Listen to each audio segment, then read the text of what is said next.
Mga dahilan na ang Pilipinas ay hindi isang bayang magiliw, ano?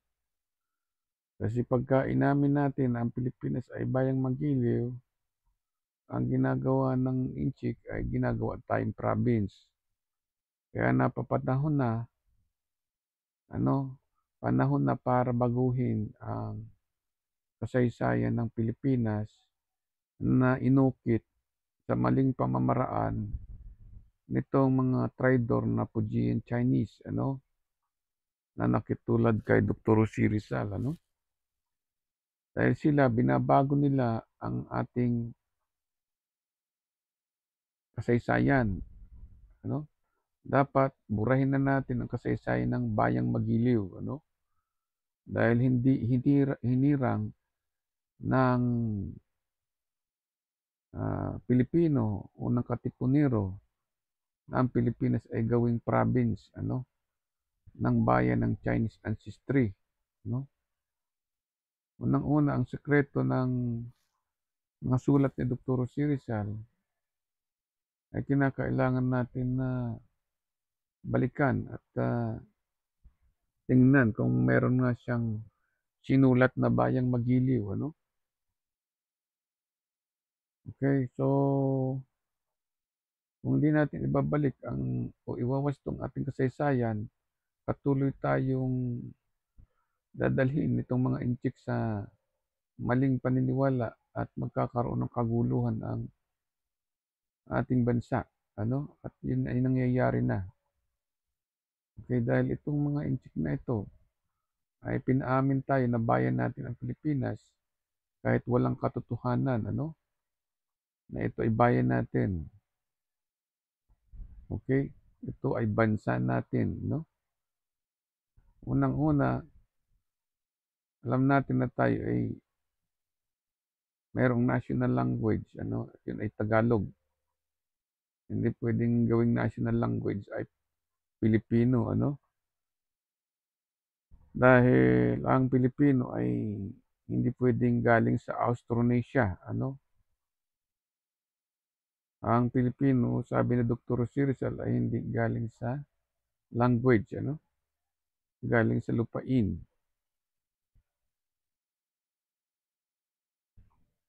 Yun ang sinasabi ni Dr. Jose Rizal, no? Our country is our lost land of God, ano? Galing tayo sa isang lupain. Kaya hindi tayo pwedeng gawing language, ano?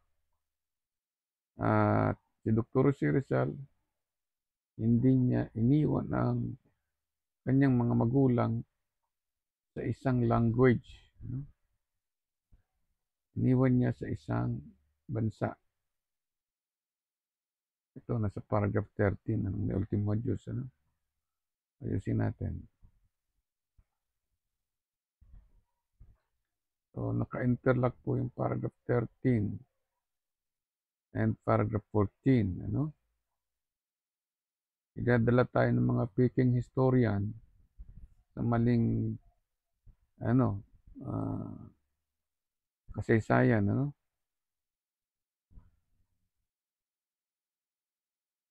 Hindi tayo pwedeng nagsimula sa isang language, ano? Walang Pilipino na nagsimula sa isang language. Kaya dahil iniwan ni Dr. Jose Rizal ang kanyang mga magulang at iniibig ay sa isang bansa.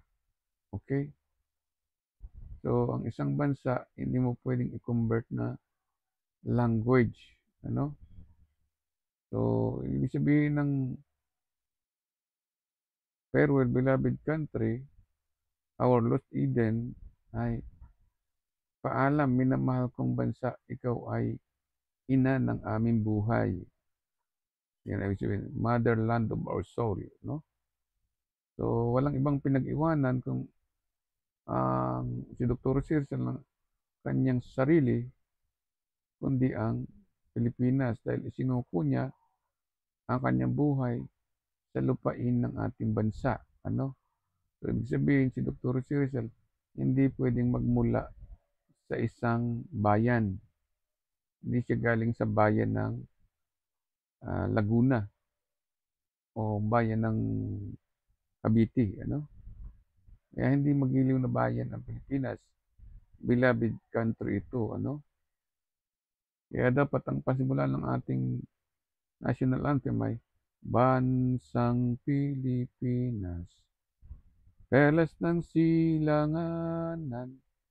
Hindi pwedeng bayan, ano? Kasi ang mga magulang ni Dr. Jose Rizal, hindi niya iniwan sa isang bayan, ano? Hindi rin siya umalis sa isang bayan, no? Umalis siya sa isang bansa, ano? Sabi niya, "There I leave you all." Iniwan niya ang Pilipinas, hindi galing sa isang bayan ng Cavite. Hindi siya galing sa bayan ng Laguna, ano? Kaya wala siyang iniwang bayan, ano? Umalis siya ay sa isang bansa. So maliwanag na pinipeke ni Emilio Aguinaldo ang independence, ano? So ngayon, dahil sa pamameke ni Emilio Aguinaldo at ni Domingo Lamco, ano, itong satanas na to, yung may sungay na yan, ano? Gusto niya na inalalabas niya nitong si Domingo Lamco na itong satanista na itong sinungaling, ano? Pinalalabas itong mga inchik na ito, kaya si Domingo Lamco, ano? Na iniwan sa kanya ni Dr. Jose Rizal yung Pilipinas at isinuko ni Dr. Jose Rizal sa Laguna ang Pilipinas, ano? So ganun ang nangyari. So ang ginagawa nila, pinanghahawakan nila na kanila ang Pilipinas, sila yung sinasabing founding father ng Pilipinas, ano? So hindi naman nila pwedeng itatag yung Diyos, ano? So hindi ganyan ang kasaysayan na sinasabi ni Dr. Jose Rizal, no? Sa paragraph 13, sa paragraph 1, line 3 to 5, hindi, sabi ni Dr. Jose Rizal, hindi ko isinusuko ang aking buhay sa beloved ancestry, ano? Kundi sa aking beloved country, ano? Sa lupain ng ating Diyos, ano? So hindi pwedeng isuko ni Dr. Jose Rizal yung Pilipinas sa Kalamba. Walang ganyang sa Kalamba o sa Cavite, ano? So kaya minamali ng mga, kaya tama nga na revolutionary siya kasi nga mangloloko. Hindi hindi pwedeng maging revolutionary government ang bansa natin, ano? Kasi ang sinasabing pinagsukuan ng buhay ni Dr. Jose Rizal ay bansa niya. At yung salitang Eden ay hindi yan place of evolution, ano? Kaya bawal baguhin ang kasaysayan ng Pilipinas ng kahit sino mang tao. Kahit pa yan kung sinong Poncio Pilatong inchik na si Domingo Lamco na yan, wala siyang karapatan na baguhin, ano, yung kanyang sinasabi, ano? Dahil hindi pwedeng isuko ni Emilio Aguinaldo, ano, sa isang bayan ng Cavite o bayan ng Laguna ang Pilipinas, ano? So ngayon yung mga taga Laguna, taga Cavite na mga inchik, susuko naman nila sa ancestors nila yung Pilipinas dahil ito ay province, ano? So ganyan ang nangyayari ngayon. So yan ay kabubuhan nitong mga apo ng Gobernador Silio. Nakigaya daw sila kay Dr. Jose Rizal pero hindi nila sinusuko ang buhay nila sa Pilipinas. Ang gusto nila, yung Pilipinas, pati yung Diyos ng Pilipinas, isuko sa ancestors ng China. So mali na ang kasaysayan. Wala. Ibig sabihin niya ay sinungaling si Emilio Aguinaldo, ano? Gusto niya independence ng state of Chinese ancestry. Kasi si Dr. Jose Rizal, isinama nila doon sa list of Chinese Filipino na ginawa nila ang mananakop, ano? Na inchik, ano? Sinama siya kasama ni Alice Gu, ano, ni Gu Waping, ano. So, malalaman natin na ang mga Inchik ay gusto nilang maging bayan ang lahat ng mga provinces ng Pilipinas, gusto man nilang maging bayan ng Chinese ancestry. So, ibig sabihin, ang lahat ng galing sa province ng China, gusto nilang mag-mayor. Ano? So, kung ang mga Inchik ay, ang tingin nila ay ganun, mayor sila ng bawat lugar sa bawat province ng Pilipinas, yun ang nasa kanilang mindset. Pero ang province nila ay China, ano?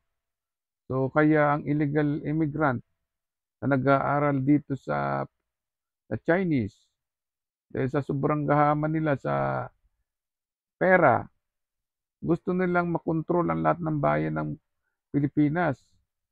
Ano? At ang mga gobernador nila, Inchik din. So, iniisip nila na ako nga, ito nga si General Yepe, ano? Sino ba si General Yepe?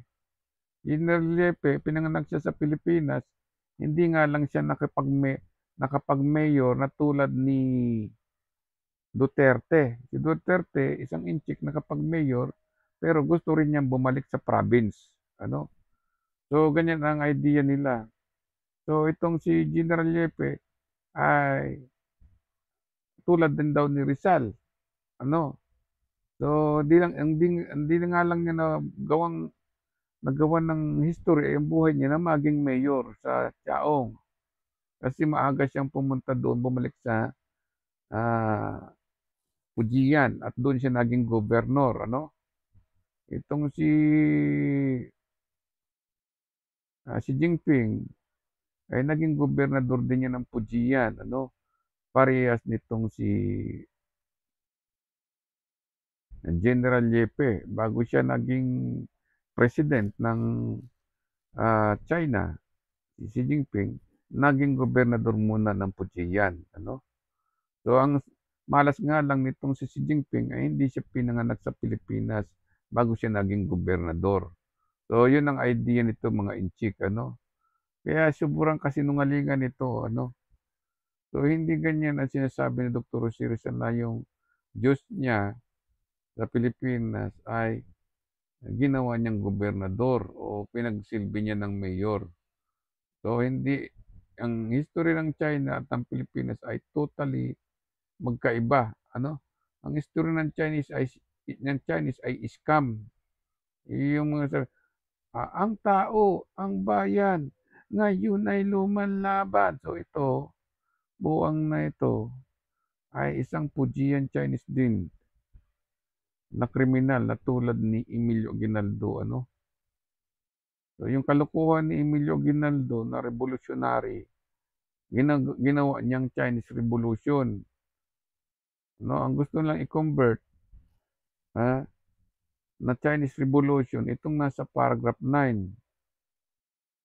So nagpaparallel ang Inchik, ano, na sila pinanganak mula sa isang bayan tulad ni Rizal. Okay? So ang gusto nilang iparallel ay inaangkin nila na ito na ang mga namatay na mga Pilipino rito ay mga galing sa bayan nila. Okay? Galing sa province nila. Okay? So, hindi pwedeng gawing ganun ang istorya ng Pilipinas dahil ang salitang Eden, hindi yan asawa ng Inchik. Ang Pilipinas ay ang ating nawawalang Eden, hindi yan Chinese garden ni Aimee Marcos. Ano na nawawala dyan sa Ilocos Norte? Ano? At ang hari ay si Limahong. Okay, hindi pwedeng ganyan ang history ng Pilipinas na i-divert nila yung Philippine Revolution o nakawin yung mga dugo ng Katipunero at sabihin na yun ay revolution ng People's Liberation Army o ng New People's Army na gustong agawin yung bansang Pilipinas mula sa Diyos. Ano? So, kung ang mga Inchik ay may kinikilalang Diyos, dapat iwanan nila ang Pilipinas ay sa Diyos. At yung mga magulang nila, iwanan nila ay doon sa province ng China o pabalikin nila, ano? So, dito ang pinaglalaban ni Dr. Jose Rizal ay hindi Chinese ancestry, ano, beloved country, kaya nila binigay ang kanilang buhay.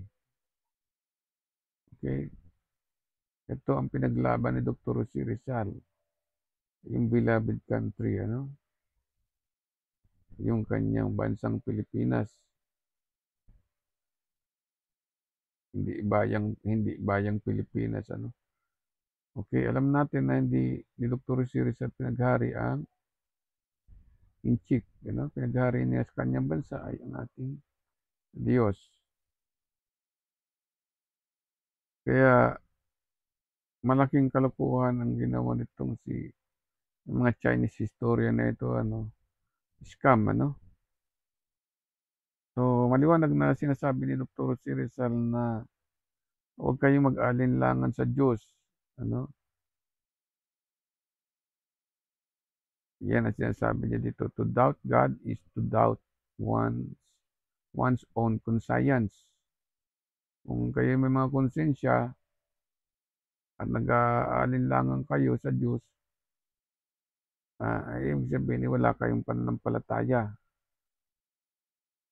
Okay, hindi niyo pwedeng sirain ng Diyos na pagharian ng kanyang bansa at sasabihin ninyo ay ang hari ng bansang Pilipinas at at ang hari ng Diyos ay ang ancestors ng inyong magulang sa China, ano, kaya isinuko ni Rizal sa Laguna at sa Cavite ang Pilipinas, ayan ay maling konsensya na, ano. So, yan ang sinasabi natin, ano. Okay. So, iniiban nitong mga inchik na ito ang Philippine Revolution. Yan yung komunista, ano. Nagsimula ang communism ay gawa nitong mga makabayan, ano. Lahat yan ay mga taga-province of China. Kahit si Duterte, ano. So, ito, mga taga-province of China ito. Hindi yan mga Pilipino, kaya sila ay mga komunista. Ano, yan ay mga galing sa province of China. Walang hindi galing sa province of China dyan.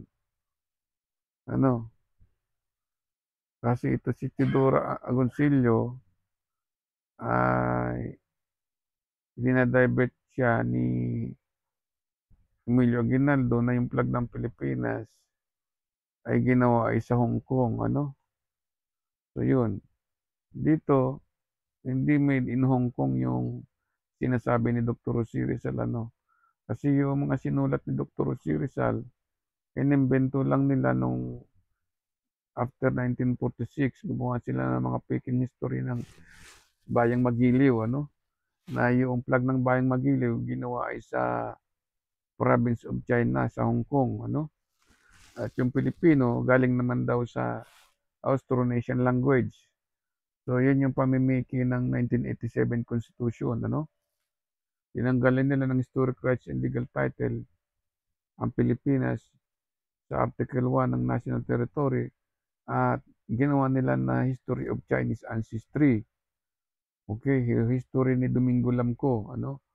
Kaya yung pamimiki ng kasaysayan ng Pilipinas, ano, ay talagang ginawa na itong mga inchik para tanghalin nilang bayani ang kanyang sarili, ano. Unang-una bago kayo maging magbayani, ano, ang totoong Pilipino sinusuko ang kanyang buhay sa lupain ng ating Diyos, ano. Yun ang sikreto ng ating national flag.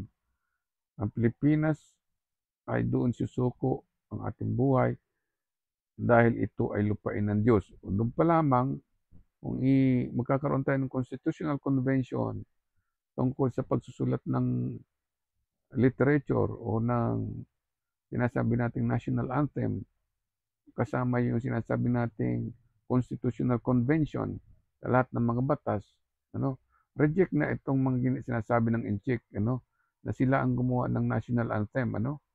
Kasi yung Region of the Sun, ano, yung nasa flag natin, ano.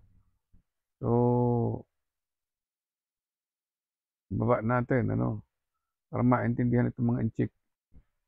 So, ang flag natin ay hindi puwedeng gawing made in Hong Kong o sasabihin gawa ni Chidora, Alonzo, o Chidora Aquino kung sino man yang gumawa niyan ng sulat o ng namimiki ng kasaysayan ng Pilipinas, ano. So, ang lahat ng nasa national anthem natin ay hindi sinulat ni Emilio Aguinaldo at yung flag natin hindi rin gawa sa, ah, Hong Kong, yun ay inimbento na lamang din after World War II, after Independence Day, kasi kinakailangan itaas nga yung flag natin, So, ang totoong flag natin ay ito, hindi yung kay Emilio Aguinaldo kasi yung kay Emilio Aguinaldo ay fraternity raw itong nasa gitna, kaya triangle, So, ang sinasabi ni Dr. C. Rizal hindi pwedeng gawing fraternity ang meaning ng ating triangle. Dapat ay hindi yan triangle, kundi dapat ay ecliptic, elliptical. Okay? Kasi ang region of the sun ay location kung saan mo makikita ang Pilipinas. Okay? So, ang sinasabi ni Dr. C. Rizal, hindi siya nagpaalam sa Hong Kong. Okay? Kundi sa isang bansa. Okay? Na nasa rehiyon ng araw. At yun ay nawawalang lupain. So, meron ka na ngayon na sinasabing lupa ng araw. Yung sabi ng iba, lupa ng araw ng luwal ating pagsinta. Hindi ito lupa ng araw. Rehiyon ng araw ng luwal ating pagsinta. Rehiyon ng araw sa luwal ating pagsinta. Buhay ay langit. Dito ba yung magiliw, Unang-una, yung perlas ng silanganan ay lupain daw, na nasa rehiyon ng araw, okay? So, yung lupain na sinasabi ni Dr. C. Rizal, hindi mo po sabihin na yun ay nasa Hong Kong, Okay. Ayan yung lupain na sinasabi ni Dr. C. Rizal. Yan din naman yung beloved country. Paano mo sasabi mong gawa yan ni Emilio Aguinaldo? Okay? At yung beloved country na nga yan, na sinasabi niyan, ay lupain daw ng Diyos. Hindi ba kompleto na? Ano pa? Yan daw ay nasa rehiyon ng araw. Okay? Kailangan daw makita na yung lupain na yan, na sinasabi ni Dr. C. Rizal, ay makita sa kalangitan. Ayan. I die under your sky. To die, to give you life. To die under your sky. Saan ba yung sky? Daron. Siya sabing, bughaw, sa langit mong bughaw. Di ba bughaw yung langit? So, ang gusto makita, Dr. C. Rizal, yung home and country mo. At yung home and country mo, ayun yung sinasabing lost Eden. Ibig sabihin, hindi yan lost wife ni Domingo Lamco, sa Calamba o sa Cavite. Hindi yan bayan na nawawala sa Cavite. Okay, lupain ng ating bansa na nawawala sa pananaw ng mga Pilipino. Kasi ang ginagawa nitong mga Chinese Filipino ay kailangan pa daw ng navigator para hanapin mo yung Pilipinas gamit si Magellan o kaya gamit si kung sino yan, yung explorer, So, hindi mo kailangan explore ang Pilipinas. Ang sinasabi ni Dr. C. Rizal, nasa rehiyon ng araw makikita. Sinabi na sa atin na nasa rehiyon ng araw, sasabihin yan ay lupain daw yan ni King Philip. Hindi yan lupain ni King Philip. Sinabi ni Dr. C. Rizal, lupain niya ng Diyos. Enchanted land yan ng bansa mo, 'no? Yan. So, maliwanag na hindi tayo puwedeng dayain sa history ano, dahil yan ay lupain ng ating Diyos ano, yung Pilipinas.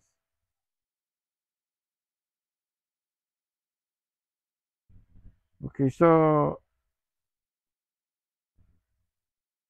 so malabo na gagawin siya, iko-convert ng Inchik na lupain ng Hong Kong o lupain yan ni Domingo Lamco o lupain ni Emilio Aguinaldo sa Cavite ano. Kaya hindi puwedeng tawaging bayan ng Cavite ang Pilipinas, okey? So, maliwanag na sinasabi ni Dr. C. Rizal na hindi made in Hong Kong or made in Chinese o tungkol sa blood of Chinese ancestry ang sinasabi ni Dr. C. Rizal ano. So, yun yung sinasabi niya dito na lupa ano, bansang Pilipinas. So, nung makita natin yung bansa natin, na siya pala yung tinutukoy ni Dr. C. Rizal na ano, lupa no, na nasa rehiyon ng araw. Sinortcut niya, lupa ng araw, hindi bansang Pilipinas na nga, buuin mo na nga. Kasi yun ang dapat muna nating makita bago tayo kakanta ng national anthem ano. Tingnan daw muna natin yung lupain na sinasabi niya na nasa rehiyon ng araw. Okay. So, ba't kinakailangan mo ng navigator? Okay.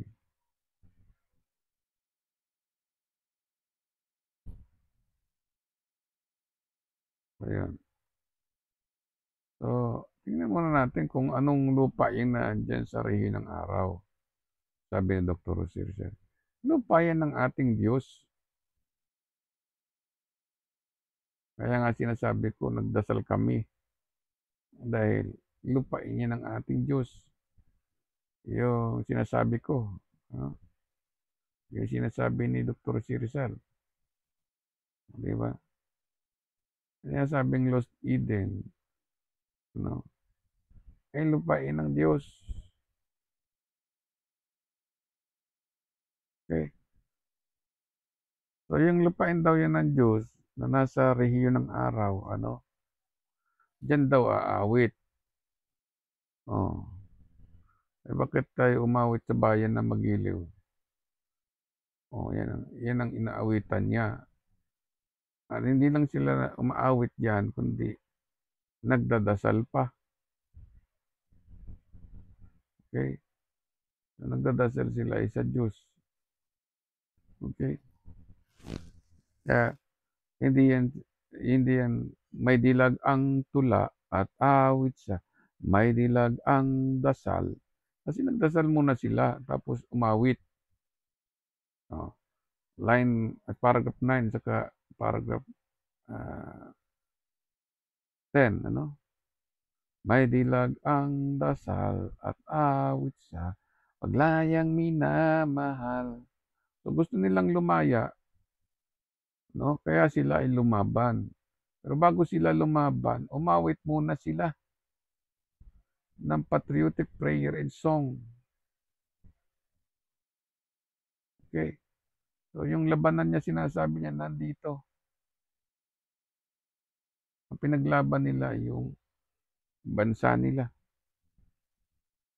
So yung ang mamatay ng dahil sa'yo. Hindi sila namatay dahil sa bayan ng Cavite o bayan ng Laguna, kundi sa bansang Pilipinas, sa lupain ito na nasa rehiyon ng araw. Okay? So yung rehiyon ng araw ay hindi pwedeng gawing triangle. Okay? Ito yung nasa DFA. Yan yung sinasabi na rehiyon ng araw. Ano? Yang kulay itim yan eh. Actually, magandang kulay dyan eh. Violet, ano? O yung dark violet. Okay, yan ang gusto kong kulay ata. Kaya lang may maganda pa diyan. Okay. So yan ang sinasabi natin na rehiyon ng araw. So yung rehiyon ng araw na yan, diyan mo makikita yung Luzon, Visayas at Mindanao. Okay? So ang meaning nitong araw na ito, this is the rising sun. Okay? So yung rising sun na yan, ay nandito naman yan sa paragraph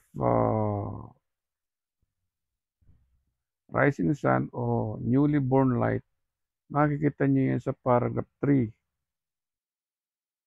ng may ultimo Diyos.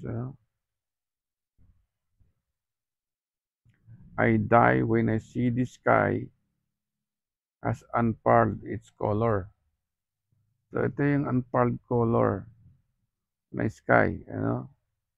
So si Dr. Rizal, namatay siya sa Pilipinas, nakatingala siya doon sa langit, hindi daw nagbabago yung kulay. No? So ibig sabihin nun, kung magdilim man, ay magliliwanag pa din. Magliliwanag pa rin.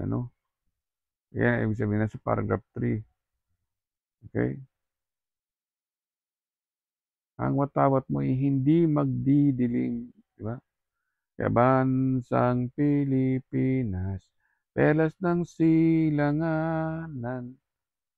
alab ng puso, sa dibdib mo'y buhay, lupang hinirang ng Diyos,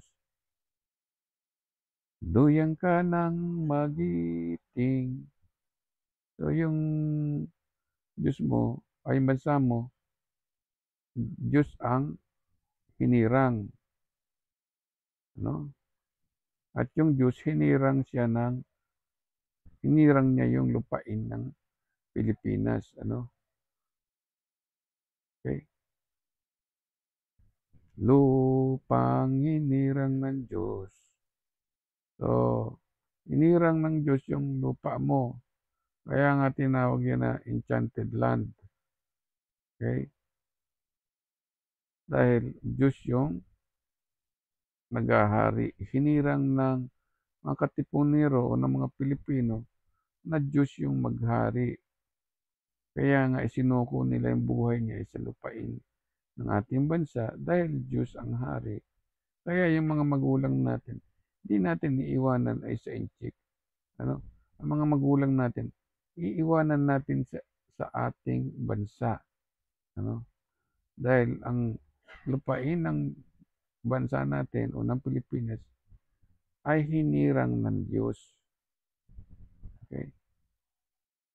Kaya ang hinihirang ni Dr. Rizal bilang hari sa lupain ng bansa niya, sa minamahal ng Pilipinas, ay ang Diyos. Hindi niya pwedeng paghariin yung ancestors niya sa Diyos o sa bansa niya. Okay? Dahil ang lupain na sinasabi niya, okay, ay nasa rehiyon ng araw. Kaya ang may-ari ng lahat ng bagay sa rehiyon ng araw ay Diyos, hindi ancestors ng Chinese. Ibig sabihin, ay ang inchik ay tayo ay niloloko o inuuto. So yung rehiyon ng araw, hindi mo pwede sabihin na yan ay